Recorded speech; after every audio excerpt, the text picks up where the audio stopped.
Okay, so for concrete, we need to do 45 limestone per minute to make 15 concrete per minute. I don't super care how much concrete is produced in this factory.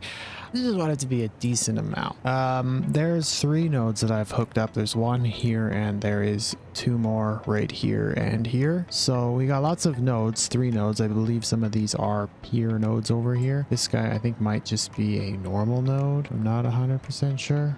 Yeah, it's a normal node. I think there is a couple more nodes just over the hill. Well, not just over the hill, but a mile over the hill over there. But first, I think we need to figure out how much concrete we actually want to produce and how we're going to lay it out. So it just needs to be made into concrete, obviously. There's not much to it overall. So if we start here and we just start throwing down a bunch of buildings like so, leaving lots of space for belt work. Well, lots of space, just enough space, I guess. It's probably enough space, I would say, right? For merger. Perfect. Okay. Why is that not lined up? What's not lined up over here? Oh, for heaven's sake. The freaking ain't no way I did that. Okay, so that is 9, I believe. 18, that's 18 of these fellers. So 18 producing, what in the world are they producing each? 15 per minute, so 18 by 15, 270 per minute from all of these guys, which is a good number because that fits on 1 belt perfectly, so we don't have to worry super much about belt work not fitting, I guess. Okay, all those hooked up, and then 45 is what they need for 45 limestone per minute. So 45 times 18, 810, which is more than 1 full Mark 5 belts. So we can fit them on both, split them into 2 belt lines to fit perfectly like so. So if we just did, that's not it. We need a splitter. Or we're gonna have 2, so we're gonna have to load balance 2 belt after splitting them individually between each other. So if we start something along the lines of this, then we can have some sort of splitter merger thing going on. I don't know. We'll figure something out. So if we do that, not like that. That was incorrect on so many levels. We need to do it like this, or we have a merger or something with a maybe like this for a side entrance coming in there. So that way we can send 1 belt into here and then it goes that way. And then this belt will come in, top up these 2 belts, and then these belts will go off and split into the designated areas that they need to go to. Okay, that should work because if we're doing 9 times 45, 9x 45 is 405, so that's enough for 1 belt, which is perfect. It fits well. Okay, anyway, splitter time. Cable. All right, and I doubled my production, and I have also connected up, I'm out of power, I also connected up all of the miners, and I connected them all to 1 power line system, so they're all connected up, they're all pumping out materials, which is perfect. I think there's actually 1 more I still need to belt that I haven't done yet, now that I think about it, because there's still 1 bell line that hasn't been connected, so I'm missing 1. Right, there we go. I've hooked it all up. It's just yeah, you know, it's a lot of spaghetti conveyor belt. Probably balanced. I don't know. It's probably gonna work. We'll find out. Anyway, we're making 15 per minute and we have 36 machines, so 15 times 36, that's not 30, that's also not 36, 540, so it all fits on 1 belt, which is great. If we could just bring out our belty boys like this. Let's just go like that. We need a merger there. We need a merger there. Belt. And here's our output for our 36 machines that we have running here. I'm assuming they're all running properly. I don't know. So we have 1600, which is 20 more than I'm actually mining, which is a little inconvenient, but probably fine. So I'm going to leave a lot of space in this factory so I can expand it. I do that a lot in my buildings. I leave a lot, and I mean a lot of space inside to expand, but for now, this is all the concrete I need for now, and this is all the concrete I can easily access from close to the world. The next node is like 300 meters or 400 meters that direction, the closest one. The next thing I need to do is figure out how I'm going to put the train station into this, because every single one of my stations, or every single one of my factories has a train station, and I can't put it below speak clearly because there's a bunch of copper nodes down here that I might end up using. So I gotta figure that out. I think I might just take the train and it come down and then it'll just go out in front and then we can have just a nice station set up out here or something along those lines. I'm not too sure. We'll figure something out. We just got to do a little boom boom of the local foliage noise. Not enough boom boom.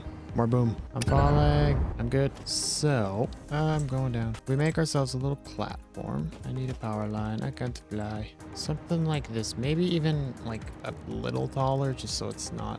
We got this nice platform like this might be good enough. That's probably fine. We'll put a train station in here. As I fall out of the sky again. Train station. I don't have enough computers. Oh, great. Okay, well, computers it is.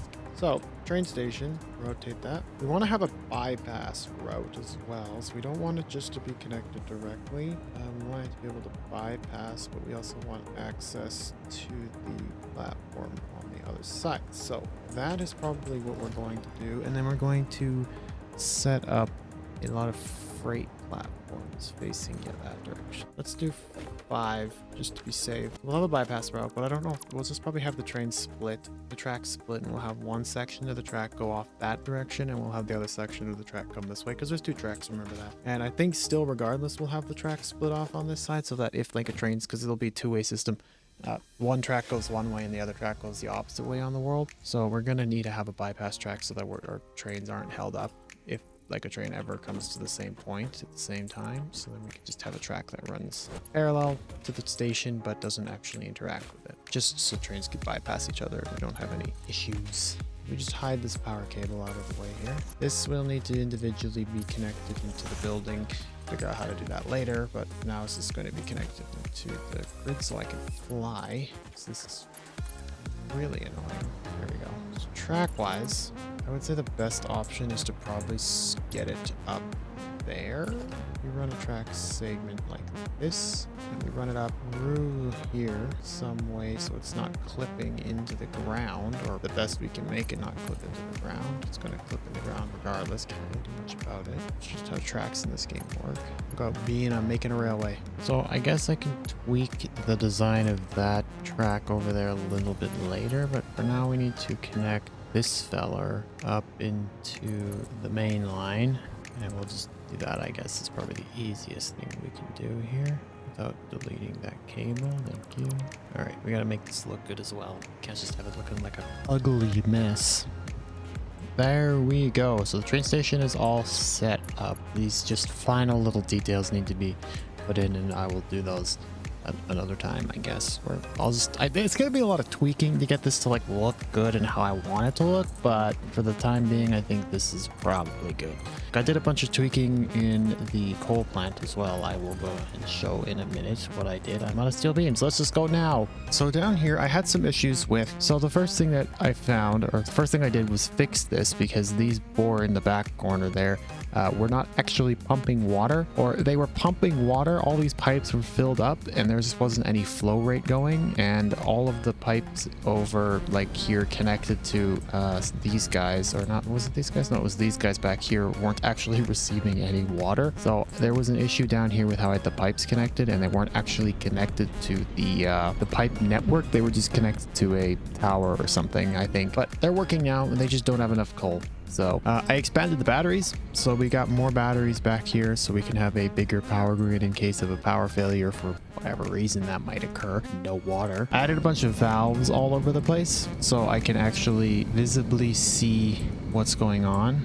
And the big thing, I added all of these walkways in, so now I can walk around in here and I can access all these buildings to see what's going on, to make sure they're all okay. I've got access to the valves so I can see them and see how much they're actually making and see if they're actually functioning properly. So this one's right here. Walkways all connect around. Here's more walkways to valves. It all goes around, it's all connected up, and it all has access to over here to go up to the control room, which in the control room, in 5 minutes, we'll be able to turn the batteries off so that they're not not connected to the main system. I just have them connected to the main system currently so that they charge. The ones downstairs are the new ones that I added. So yeah, that's all I've done in here. Good at tweaking. Just did some pathways so I can actually walk around nicely and get around without having to jump and climb and slide underneath belts and stuff. So it's a lot nicer that way. So I have done a little bit of work with the walls, kind of like tinkering with it and trying to figure out how I want to do it. I like the idea that I've got going on here. This wall color here, terrible. I don't know what Week Ago Me was thinking, but Week Ago Me was insane. Okay, so a little more of a progress update here. I went and built myself a drone port segment. So these two spots here are set, I think, properly for a drone port to be put in them. I just don't have the materials for a drone port. That's why there's no drone port. I'm not too sure because the drone ports, it looks like the drones deploy from here, but I'm not too sure if this catwalk here, this segment of catwalk will be like interfering with them, like if they'll clip through. If they do, I'll just cut the catwalk back by one, but I think for now it works just like that. I obviously need to detail the walls and stuff and texture them and color them to the proper color because they're just white is not going to work for the concrete plant. I also changed those walls color over there to make it more of a concretey like brown, and I think it's a better color, and I think it just fits a lot better with the build design.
So after finishing about 80% of the concrete factory, Satisfactory 1.0 came out. So now I'm going to play Satisfactory 1.0 and completely restart because they've added a whole whack load of brand new stuff to the game. So I want to be able to start with that stuff a lot better than this because everything's been changed. A lot of stuff have been changed, nodes have been moved, and etc. So I probably have to reset a lot of stuff anyway. So I hope you enjoyed this video. If you did, leave a like, subscribe if you're new, and I'll see you in the next one.